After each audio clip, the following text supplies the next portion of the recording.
'Twas the night before Christmas, and all through the house, not a creature was stirring, not even a mouse. The stockings were hung by the chimney with care, in the hopes that St. Nicholas soon would be there. The children were nestled, all snug in their beds, while visions of sugar plums danced in their heads. Mom in her kerchief, and I in my cap, had just settled down for a long winter's nap. When out on the lawn, there arose such a clatter, I sprang from my bed to see what was the matter. Away to the window I flew like a flash, tore open the shutters and threw up the sash. The moon on the breast of a new fallen snow gave a luster of midday to objects below, when what to my wondering eyes should appear but a miniature sleigh and 8 tiny reindeer, with a little old driver so lively and quick. Well, I knew in a moment it must be Saint Nick. More rapid than eagles, his coursers they came, and he whistled and shouted, and he called them by name. On Dasher, on Dancer, on Prancer, on Vixen, on Comet, on Cupid, on Donner and Blitzen. To the top of the porch, to the top of the wall. Now dash away, dash away, dash away all. As dry leaves that before the wild hurricane fly, when they meet to an obstacle mount to the sky. So up to the rooftop the coursers they flew, with a sleigh full of toys and St. Nicholas too.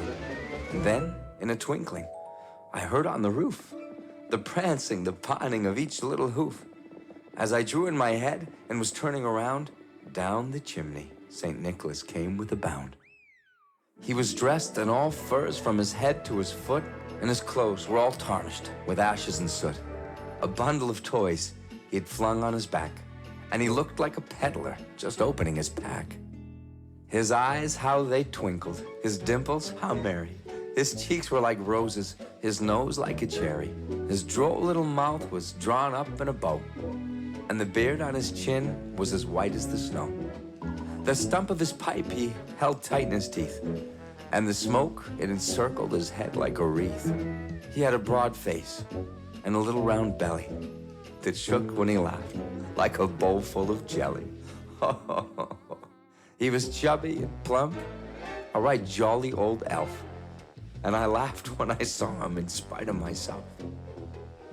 A wink of his eye and a twist of his head soon gave me to know I had nothing to dread. He spoke not a word, but went straight to his work, and he filled all the stockings and turned with a jerk.